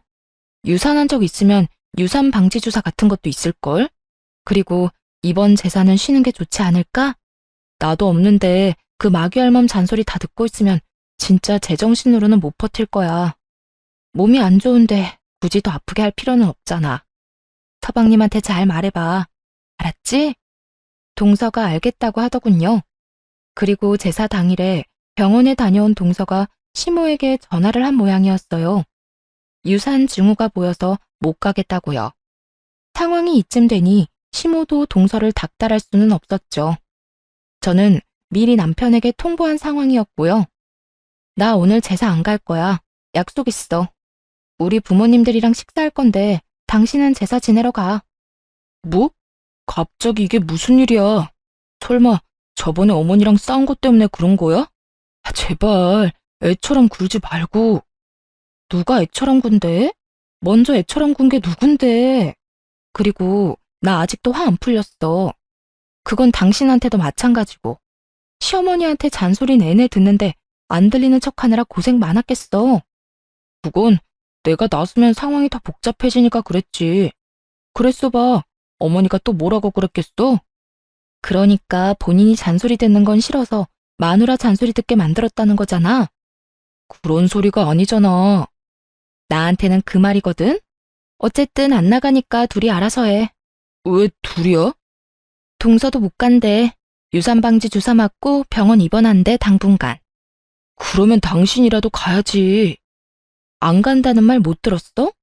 당신이야말로 나한테 이러는 거 아니지. 내가 무슨 소리까지 들었는지 진짜로 못 들은 척하는 거야? 우리 부모님 이야기까지 나왔거든? 아무리 그래도 정도가 있지.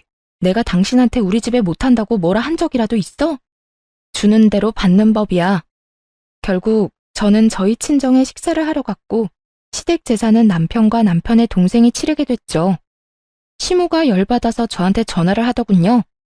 연락 다 거절했어요. 이 좋은 날에 귀 더러워지게 왜 그 사람 전화를 받아요? 그럴 필요 없잖아요. 그렇게 기분 좋게 식사하고 집에 돌아왔는데 남편 놈이 늦게 들어오며 저한테 화를 내는 거예요. 너 너무한 거 아니야?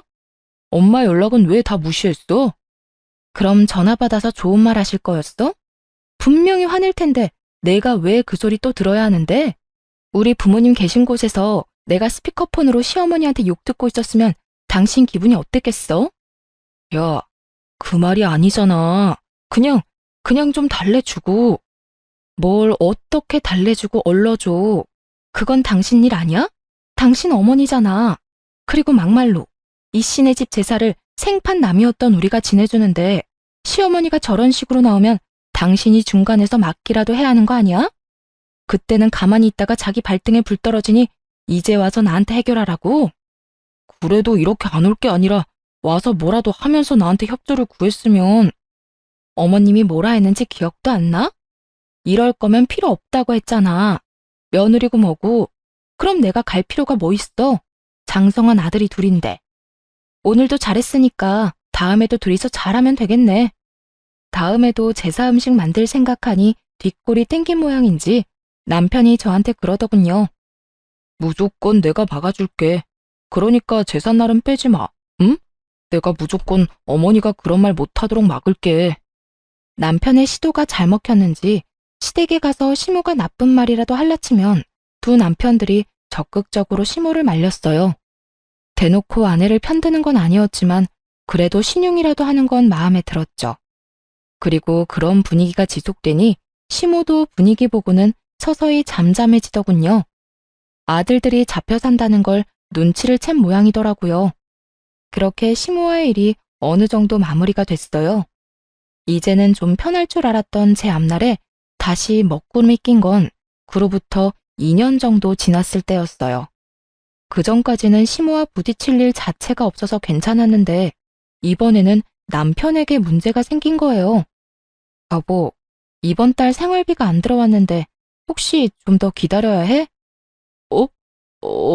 생활비. 요새 가게가 힘들어서 당분간만 당신 돈으로 생활비 해결 좀 해주면 안 될까? 가게 일 풀리면 다 갚을 테니까. 혹시 가게 많이 안 좋아? 무슨 문제라도 있는 거야? 그런 거 아니야. 요즘 가게 운영하는데 돈이 좀 많이 들어. 고장나는 기계도 많고 갑자기 목돈도 좀 나갔고. 매출은 그만큼 안 되는데 계속 돈만 나가니까 빚을 좀 졌어. 당신한테 말도 없이 미안해. 괜찮아. 가게 일이잖아. 당분간 생활비 걱정은 하지 마. 내가 내 월급으로 알아서 해결할 테니까. 너무 걱정하지 말고 가게나 잘 돌봐. 빨리 정상으로 돌아와야 안정되지. 그렇게 말하고 저는 남편을 위로해줬어요. 걱정이 돼서 그날 저녁부터 식사에 신경을 많이 썼어요. 남편이 좋아하는 반찬부터 시작해서 기력에 좋은 장어와 소고기, 전복 같은 걸로 요리도 꼬박꼬박 해다 먹였어요. 제 월급으로 생활비도 해결했죠. 그런데 그런 제게 청천벽력 같은 상황이 벌어졌어요. 그날은 남편이 저 대신 시댁에 간 날이었어요. 제가 시모와 마주하고 싶지 않다고 했더니 남편이 저 대신 시모가 부르면 가는 날이 많았거든요. 시모가 저한테서 아들을 뺏고 싶어서 자주 부른다는 것 정도는 예상했지만 이 시기에는 생각보다 자주 불려갔어요. 그런데 남편이 시댁에 가 있는 동안 남편 노트북으로 확인할 것이 있어 들어갔다가 말도 안 되는 메시저 내용을 확인하게 된 거예요. 남편이 누군가에게 문의를 한 내용이었는데 그게 충전과 관련한 내용이더라고요. 그런데 게임이니 카지노니 이런 말이 들어가 있는 걸 보니 아무리 문외한인 제가 보더라도 이게 사이버 도박이라는 건 모를 수가 없겠더라고요. 그걸 보는데 손이 덜덜 떨리는 것이 그때 생각하면 아직도 머리가 새하얘져요. 사실 저희 삼촌 중에 한 명이 도박하셨던 분이 있었거든요. 할머니 댁을 완전히 풍비박산을 낸 그분은 나머지 가족들에게도 들러붙어서 도박 자금을 마련하려고 했죠. 그때 부모님도 그 삼촌 때문에 고생을 많이 해서 도박이라면 치를 떠시거든요. 그런데 사위가 도박을 한다는 이야기를 들으면 어떻게 나올지 상상도 안 되더군요. 저는 남편에게 당장 전화해서 따져 물을 생각이었어요. 그런데 제 폰이 먼저 울리더군요. 상대방은 시모였어요. 네, 어머님. 넌 도대체 어떻게 되내니? 네 남편이 이렇게 아픈데도 아무것도 모를 수가 있어. 갑자기 그게 무슨 말씀이세요? 오늘 첫째랑 식사하러 왔다가 속이 안 좋다고 해서 병원에 들렀더니 간에 문제가 있다고 하잖아. 간경화란다. 너 아침밥도 안 먹이지? 밥도 제때 안 해주는 거지? 이것 봐. 내가 언젠간 너 이럴 줄 알았어. 도대체 어떻게 생활하길래 우리 귀한 아들이 아파? 밥도 안 주니? 일만 시켜? 돈 버는 기계로 보고 그러는 거냐고. 결혼을 잘못 시킨 거야. 너랑 결혼한 뒤로 애 몸이 이렇게 아프잖아. 그 말을 듣는데 순식간에 화가 나더군요. 그 귀한 자식이 사이버 도박을 하는 줄도 모르고 아프다는 이유만으로 며느리한테 모든 게 네 탓이라고 말하는 시무를 보니 어이도 없고 짜증도 났어요. 저랑 결혼한 지 이제 4년이에요. 4년 데리고 살았다고 몸이 망가져요? 그러면 애 저녁에 어머님이 건강하게 낳아줬으면 될 일이잖아요. 왜 저한테 따지세요? 그리고 어머니 아들한테 물어보세요. 제가 아침 저녁으로 뭘 먹이는지. 생활비도 안 주는 놈한테 저녁마다 소고기, 장어, 전복, 몸에 좋다는 건 다 해다 바치는데 뭐요? 결혼을 잘못 시켜서 그렇다고요? 어디 가서 돈도 안 벌어다 주는 남편한테 그렇게 해주는 여자 있는지 물어나 보세요. 내가 어이가 없어서 왜 엄한 사람한테 화풀이해요? 매번 그런 식으로 사람한테 화풀이 좀 그만하세요. 듣고 있으면 기분 더러우니까. 여보, 어떻게 그런 말을 어른한테 할 수가 있어. 기분이 더럽다니. 엄마가 내 걱정 때문에 좀 과격하게 말하긴 했지만 그렇다고 해서 그런 말을 함부로 하는 건 아니지. 어른을 좀 공경해. 너 하는 거 보면 영락없이 철없는 애처럼 보이잖아. 빨리 사과해. 내가 사과를 왜 해? 사과하려면 어머님이 나한테 먼저 해야 하는 거 아니야? 말해봐. 당신 아픈 게 내 탓이야? 내 탓이냐고. 내가 식사 굶긴 적이 하루라도 있어? 내가 당신 건강 하루라도 안 챙긴 적이 있냐고. 내 몸 챙길 때마다 당신 몸도 꼬박꼬박 챙겼어. 돈 없다고 나한테 생활비 다 대라고 했을 때도 군말 없이 다 해주겠다고 했고. 그런데 뭐? 결혼을 잘못 시켰다고? 내가 병을 키웠다는 말인데 그게 맞는 말이냐고.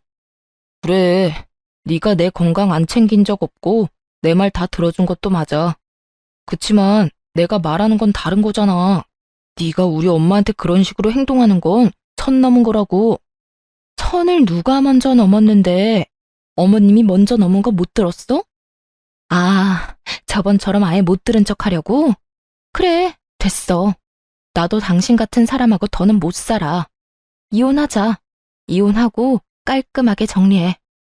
나는 어머님한테 사과할 마음 없고 그쪽도 그럴 마음 없으니까 그냥 여기서 각자 인생 사는 게 속 편하겠네. 안 그래? 야, 갑자기 무슨 이혼이야. 너 도대체 무슨 생각이야? 미쳤어? 이딴 일로 무슨 이혼 이야기를 꺼내? 아니, 해. 네가 뭘 잘못한 게 있다고 저 망할 년한테 잡혀 살아? 이 엄마가 너 도와줄 테니까 전연이 하자는 대로 해. 이혼한다 하면 누가 무서워할 줄 알아? 너같이 못된 애한테는 우리 애가 아까워.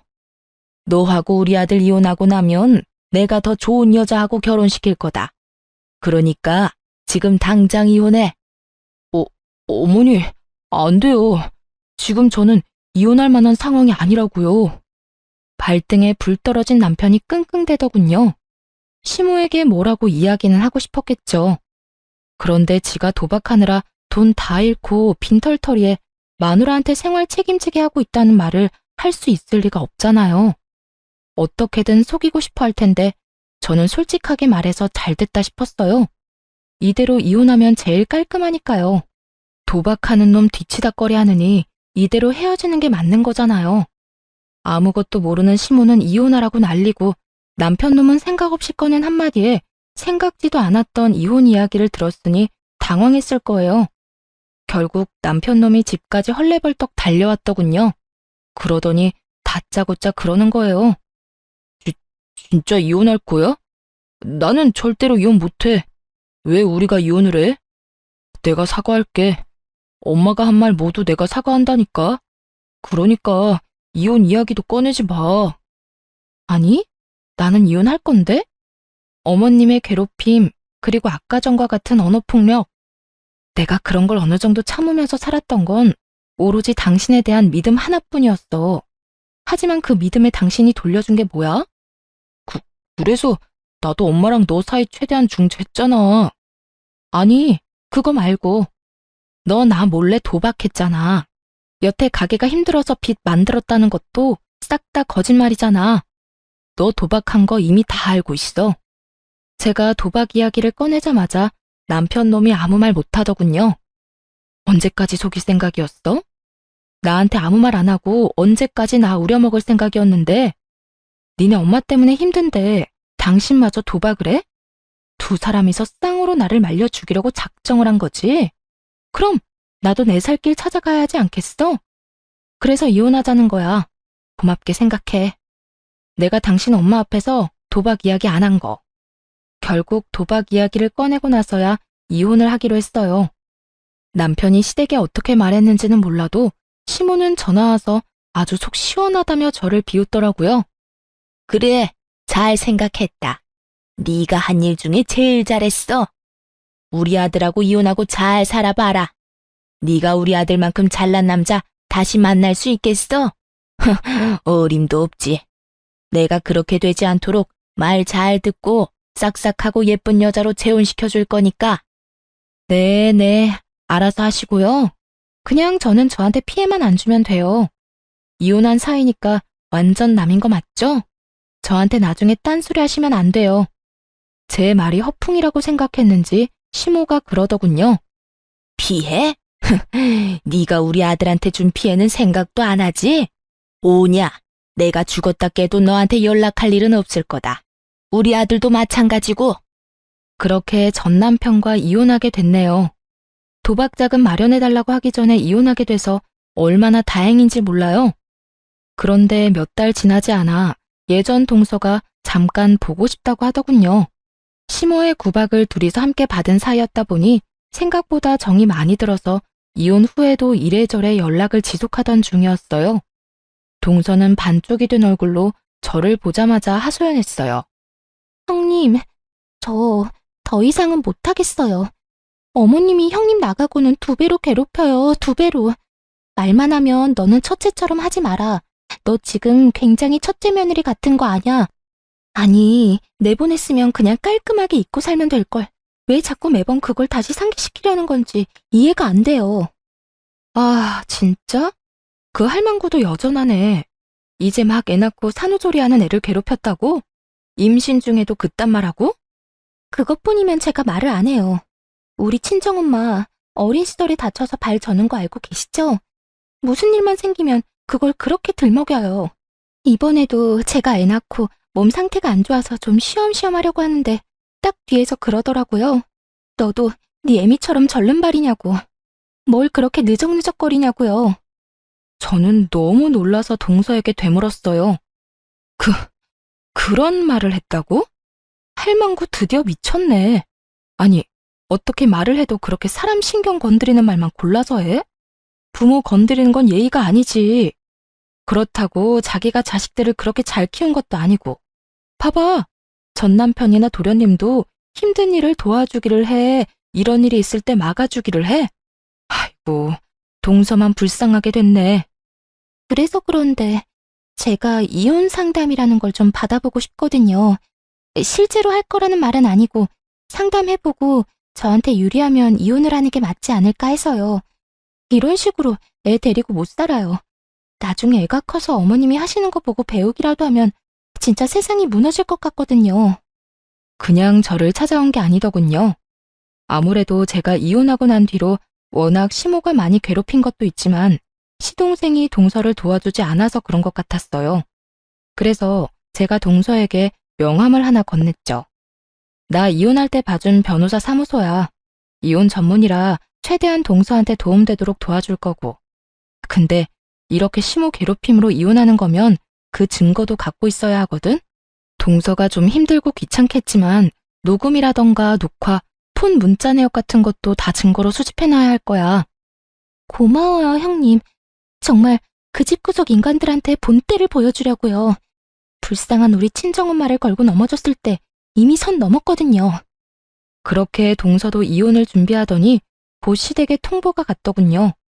둘째 며느리의 이혼 이야기까지 나오자 그제야 발등에 불이 떨어진 걸 실감했는지 시모가 저 이혼할 때와는 다른 행동을 하기 시작했어요. 동서에게 가서 붙잡았다고 하더군요. 이혼 안 하면 안 되겠냐고요. 저한테 뭐라고 했는 줄 알아요? 글쎄, 자기가 치매에 걸렸던 것 같다면서 설마 자기가 나한테 이런 말을 했겠냐며 시치미를 뚝 떼더라고요. 치매는 무슨, 제삿날을 하루도 안 빼먹고 기억하는 양반이 치매 걸렸다고 우기는데 진짜 어이가 없더라고요. 제가 저희 친정엄마 절름발이라고 그거 가지고 나한테 괴롭힌 거 기억하냐고 물었더니 그때는 또 뭐라는 줄 알아요? 그런 이야기가 아니었대요. 아픈 부모님도 있는데 네가 더 잘해야 되지 않겠냐는 의도로 말한 거라고 하는데 형님 말대로 통화 녹음 내역 안 가지고 있었으면 빼도 박도 못하고 소송 질 뻔했어요. 진짜 그런 식으로 말했어? 나쁘네. 진짜 나빠. 그래도 이혼했으니 다행이야. 이제 어떡하기로 했어? 저는 친정으로 내려가려고요. 엄마가 발을 절기는 하지만 그 외에는 다 성하고 도리어 엄마가 애 보고 싶으니 친정에서 살라고 하더라고요. 봐서 위조로 받은 돈이랑 재산 분할 받은 거 좀 더 보태서 부모님이랑 같이 살 수 있도록 좀 더 큰 집으로 이사 가려고요. 그래, 잘 생각했네. 동선에도 반반이지? 우리도 반반 내고 아파트 샀거든. 그럼 동서 전 남편도 이제 시댁에 들어가는 건가? 우리는 아파트 팔고 돈 나눴거든. 뭐 그럴 것 같더라고요. 차라리 잘 됐죠. 그렇게 아들 노래를 부르더니 그렇게 좋아하는 아들 둘이랑 다시 셋이서 알콩달콩 잘 살게 됐으니까요. 그분 원하시는 대로 된 거네요. 저와 이혼한 전 남편도 재산 분할 후에는 빚만 남아있는 상태라 결국 시댁으로 들어갔거든요. 그리고 이번에 또 시동생이 추가된다니 얼마나 웃긴 상황인지 말 안 해도 알 수 있었죠. 이제부터 시모는 두 아들을 건사해야 하는 상황이 온 거예요. 며느리가 없으니 식모처럼 두 아들 밥을 챙겨야 했고 매일 청소까지 해야 했죠. 그 소식을 듣는데 어찌나 고소하던지 매번 며느리 하는 거 없다며 말로만 난리치던 시모가 이제는 그 며느리들이 하던 거 고스란히 하고 있었으니 그것도 하루 이틀이죠. 70이 다 돼가는 노인이 안 힘들 수가 없잖아요. 결국 자기 생각이 틀렸다는 걸 몸이 힘들고 나서야 인정한 시모가 동서에게 연락한 모양이었어요. 동서한테 얼토당토 않은 말을 했다더군요. 용서해줄 테니 돌아오라고요. 자기가 뭘 용서를 해준다는 말인지. 사람 괴롭혀놓고 도리어 자기가 용서해준다는 말을 하는 시모를 보며 아직도 제정신 못 차렸네 싶었어요. 그런데 동서가 저한테 시모가 연락 왔었다는 말을 한 뒤에 얼마 지나지 않아 시모가 저에게도 연락을 했더라고요. 저는 아예 연락을 받지 않았어요. 마지막에 저한테 연락하지 말라고 했을 때 죽었다 깨어나도 연락할 일 없다며 큰 소리 뻥뻥 친 게 시모였잖아요. 그래서 저는 시모 연락 자체를 받지 않았죠. 그리고 문자 남겼어요. 전화하지 마시라고 할 말 없다고 말이죠. 아주 칼같이 끊어냈더니 더 이상은 아무런 연락이 없었어요. 결국 체념했는지 다 큰 두 아들 뒤치다거리나 하며 살고 있다고 들었어요. 그래도 도박쟁이 첫째 아들이 제정신은 차렸나 보다 싶었던 그때 드디어 폭탄이 시댁으로 날아갔더라고요. 저도 폭탄이 시댁에 떨어진 줄은 몰랐는데 다짜고짜 시모가 찾아오게 되면서 알게 됐어요. 야, 네가 우리 아들 돈 가로챘지? 우리 아들한테 돈 빌리라고 해놓고 빚 만들었잖아. 이 나쁜 년, 당장 안 나와? 현관문을 두드리며 문 앞에서 난리를 피우는 시모를 보며 아, 드디어 그 문제를 시모가 알았구나 싶었어요. 그런데 이번에도 또 제 탓을 하더군요. 이혼한 지 1년이 다 되어 가는데 말이죠. 저도 열받아서 문을 확 열었어요. 문 앞에 기대서 문을 두드리던 시모 몸이 뒤로 확 밀렸죠. 야! 죽일년 네가 그랬지? 우리 아들한테 무슨 짓 했어? 이혼하기 전에 돈 다 빼먹고 애한테 빚만 남겨? 오냐? 이런 식으로 나오겠다 이거지? 왜 아무 상관없는 나한테 와서 이 난리예요? 연락 안 한다고 하지 않았어요?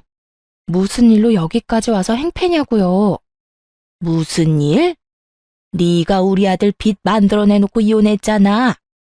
지금 집으로 독촉장이 몇 개가 날아오는 줄 알아? 우리 아들이 그런 짓을 할 리가 없지. 이게 다 네가 살림을 제대로 못해서 이런 거 아니냐. 그래서 아드님한테는 물어보셨어요? 딱 봐도 아들한테 말 안 하고 나한테 먼저 온 거네. 아들한테 물어보면 어떻게 돌아가는지 정확하게 알 수 있을 건데요. 하긴 그 인간이 진실을 말해줄 리도 없지. 그럼 잘 들으세요. 당신 귀한 아들 도박쟁이에요. 도박하느라 억대 빚을 지고 나한테 생활비며 집안에 드는 돈 다 맡긴 인간이에요. 이제 아시겠죠? 그 독촉장도 다 도박 빚지고 못 갚아서 날아온 거라고요. 도박? 우리 아들은 절대 아니야. 집에서 한 발짝도 밖으로 안 나가는데 무슨 도박이야? 네가 우리 아들한테 덮어 씌우려는가 본데? 요즘에 누가 도박을 밖에 나가서 해요. 사이버 도박이라고 인터넷으로 하는 거 있어요. 궁금하시면 주변 사람 도움받아서 알아보시던가요. 여하튼 저한테는 아무 문제 없어요. 저는 그 사람 빚지기 시작할 때 이미 이혼한 상태고 도박 빚에 대해서는 갚아줘야 할 의무도 없고요. 이제 그 사람 가족은 제가 아니라 그쪽이잖아요? 제 말에 시모 얼굴이 하얗게 질리더군요. 설마 하는 표정이었어요. 이렇게 친히 가르쳐주는데도 못 믿는 걸 보니 귀한 아들 사랑이 참 대단해 보였죠. 아니다. 아니야, 그럴 리가 없어. 네가 나를 속이는 거야. 우리 아들이 도박 같은 거 할 리가 없잖아. 네 탓이야. 이건 다 네 탓이라고. 그게 아니면 말이 안 되잖아. 성실하고 착한 우리 첫째가 왜 그런 짓을... 아, 네가 끌어들였지? 네가 우리 아들한테 도박하라고 시켰지? 미쳤어요? 우리 집은 도박이라고 하면 학을 뗄 정도로 싫어해요. 이번 이혼할 때 사실 그 사람 도박인 거 알고 있었거든요. 그거 알고 저희 친정에서 빨리 인연 끊으라고 할 정도로 싫어하세요. 뭘 알고 말해야지. 아니야. 그럴 리 없어. 우리 아들이 그럴 리가 없어. 니년이 그랬잖아. 시모는 그저 저만 탓하는 기계처럼 그렇게 제 욕만 하더군요. 그렇다고 이렇게 놔둘 수도 없어서 전 남편에게 전화를 했어요. 당신 엄마 데려가라고요. 그렇게 부랴부랴 전 남편이 저희 집 앞에 왔더군요. 저를 탓하기만 하던 시모가 자기 아들을 보고는 급히 묻더군요. 너 도박하냐? 진짜로? 이 엄마한테 숨기고 도박한 거야? 어이 참, 그런 건 왜 물어보세요? 남의 집 앞에서 이러지 말고 빨리 집에나 가요. 어서 일어나요, 어서. 애미가 묻잖아. 너 도박하냐고? 진짜야? 시모가 추궁하자 더 이상 아무 말도 못하고 시모를 끌어내려고 애만 쓰는 자기 아들을 보더니 시모 얼굴이 벌겋게 달아오르더군요. 이 정신 나간 놈이 도박을 해? 내가 널 그렇게 키웠어? 그게 얼마나 무서운 병인지 알고나 하는 거야? 너 그거 손모가지를 끊어도 못 끊는 게 도박이야. 그걸로 지금 빚을 억이 넘도록 지고 망할 것 같으니라고 네가 그러고도 엄마 집에 기어들어와? 양심이라는 게 있는 놈이야? 시모가 눈 돌아가니 정말 무섭더군요. 아들을 향해 삿대질을 하며 욕을 하는데 보고 있던 저까지 놀랄 정도였다니까요. 그렇게 감싸고 돌며 우리 아들 하더니 아들이 도박을 한다는 사실을 알자마자 그런 모습은 온데간데 없고 아주 원수 보듯이 하더군요. 너 같은 놈 자식으로 키운 적 없다. 나가. 당장 내 집에서 나가. 너 이혼하고 우리 집에 들어온 것도 그 도박빚 때문이지? 우리 집에 있으면서 패기치지 말고 오늘 당장 짐 싸서 나가라. 난 너랑 한 집에 있기 싫어. 그러니 좋은 말 할 때 나가. 와, 어머니, 어떻게 그러실 수 있어요? 제가 와이프랑 이혼하게 된 것도 따지고 보면 어머니가 그렇게 만드는 바람에 이혼하게 된 거잖아요. 아들 이혼시켜놓고 언제는 다 해줄 것처럼 받아들여주더니 꼴랑 도박 좀 했다고 지금 사람을 쫓아내겠다는 거예요. 난 못 나가요. 못 나가니까 엄마가 알아서 해요. 그러니까 왜 와이프 속을 긁어서 이혼을 하게 만들어요? 나 이혼할 생각 없었다니까. 이혼 안 하고 와이프가 내 빚 갚아줬으면 모든 게 다 그대로 해결될 일인데 엄마 때문에 다 망친 거잖아요. 나 그럴 생각으로 이혼 안 하려고 했는데 엄마가 계속 와이프 속 긁었고 엄마 아니었으면 지금쯤 와이프가 내 빚 다 갚아주고도 남았을 거라고. 얼빠진 소리 하고 있네. 야, 내가 왜 네 빚을 갚아줘? 가게에서 사업하다가 생긴 빚이면 몰라. 근데 도박하다가 빚인 거잖아. 그걸 내가 왜 갚아주냐고. 나는 그런 거 갚아줄 생각 눈꼽만큼도 없으니까 두 분이서 알아서 하시고요. 일단 저희 집에서 나가세요. 왜 남의 집 문 앞에서 난린데? 나는 이미 상관없는 사람이니까 그런 이야기는 우리 집 앞에서 말고 다른 데서 하세요. 월! 월! 두 사람을 내쫓는 제 모습에 얼빠진 표정을 짓던 두 모자는 지금 상황이 모욕적이고 짜증나는지 서로 아주 피 터지게 싸우더라고요. 남편을 향한 시모의 반발은 생각보다 엄청났고 남편 또한 그런 시모에 대한 배신감이 생각보다 깊었나 봐요. 둘이서 욕을 주고받는데 듣고 있는 것도 힘들 정도였어요. 이 미친놈 좀 보게. 네가 사람이야? 네가 사람 새끼냐고. 자식이 돼가지고 부모 부양할 생각은 안 하고 부모 가진 거 뜯어먹을 생각이나 해? 어림도 없지. 내 노후 자금 너한테 뜯기느니 내가 너를 버리고 만다. 그리고 이혼하란다고 하는 건 무슨 바보짓이야? 네가 싫었으면 끝까지 버텼으면 될 거 아니야. 너도 좋다고 이혼해놓고 이제와 내 탓을 해? 에라이 천하에 몹쓸 것. 몰라요. 모르겠으니까 엄마가 내 빚 다 갚아줘요. 어차피 내 주소도 엄마네 집 앞으로 돼 있어서 엄마 집도 차 앞 들어갈 거예요. 그러니까 집 잃기 싫으면 그냥 얌전히 내 돈이나 갚아달라고요. 적반하장이라는 말이 참 잘 어울리더군요. 게다가 이혼하고 나니 뻔뻔함도 늘었고요. 이혼하고 나서 저런 모습을 알게 돼서 정말 안도의 한숨을 내쉬었어요. 그리고 그 뻔뻔함의 수치만큼 시모의 혈압도 덩달아 올라갔죠. 이놈이 이러고도 지금 돈 갚아달라는 말이 나와? 야, 네가 망친 놈 다시 데려가. 나는 이딴 놈 자식이라고 인정 못한다. 다 알면서도 이혼한 네가 제일 나빠. 얼른 이놈 다시 데리고 가. 결국 시모는 이번에도 또 제 탓을 하더군요. 제가 도박하라고 들이민 것도 아니고 제가 도박을 하면서 물들인 것도 아닌데 말이죠. 무조건 아들 못난 점은 며느리가 잘못한 거, 아들 잘난 점은 자기가 잘한 거. 이런 식으로 생각하고 있는 시모를 보니 딱하기 그지없더라고요. 이미 반품한 지 오래됐는데 이제와 다시 가져가라니. 공짜로 준대도 다시 안 받을 건데 말이죠. 저한테 아들 돌려달라고 난리치신 게 어머님이세요. 이제 와서 데려가라 한들 원래부터 어머님 거였는데요.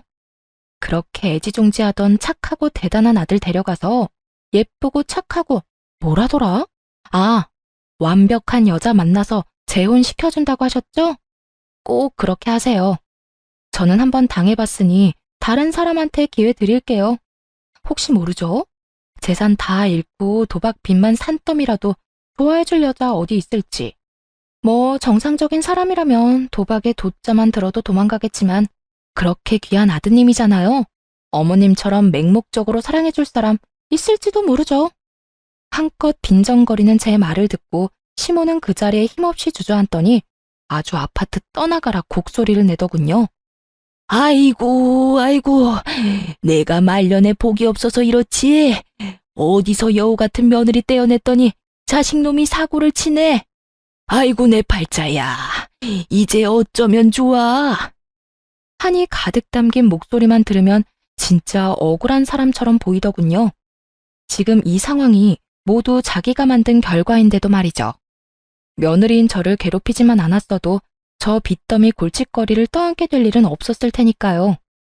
만약 조금이라도 이혼하는 게 늦어졌다면 전 남편의 짜증나는 생각대로 됐을 가능성이 높았겠죠.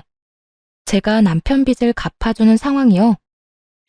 제자리로 돌아왔으니 저는 이제 이 집구석이랑은 관련 없는 사람이지만요. 좀 그만하고 일어나요.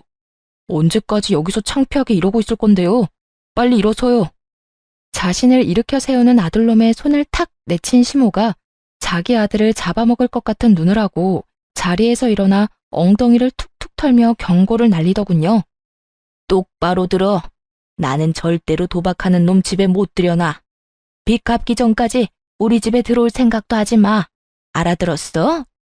그러더니 시모 혼자 뒤뚱뒤뚱 걸어가더군요. 전 남편은 아무 말도 못한 채 그저 시모 뒷공무니만 쫓고 있고요. 빚진 거마저 제 탓이라며 우리 집에 와서 온갖 분란만 만들어 놓고 돌아갈 때 사과 한마디도 없는 둘을 보니 참 똑같구나 싶었어요. 얼마나 제 탓이 하고 싶겠어요? 근데 정작 제 잘못이라고는 없으니 뱉어낼 말도 없는 거겠죠. 그렇게 돌아간 두 사람의 앞에 기다리고 있던 건 슬픈 고난의 길뿐이었더라고요. 전 남편이 뭐라고 시모를 설득했는지 모르겠지만 결국 시댁집을 팔았다더군요. 그리고 월세로 이사를 갔더군요. 시댁집 판 돈으로 도박 빚을 갚으려는데 그걸 전 남편이 홀라당 다시 도박에 날려버렸다네요. 그거 알고 시모가 전 남편을 두들겨 패면서 욕을 한 바가지를 했답니다. 그게 어떤 돈인데 그걸 또 도박에 쓰냐고. 그러게 왜 남편한테 그 돈을 쥐어줬는지 알다가도 모를 일이죠.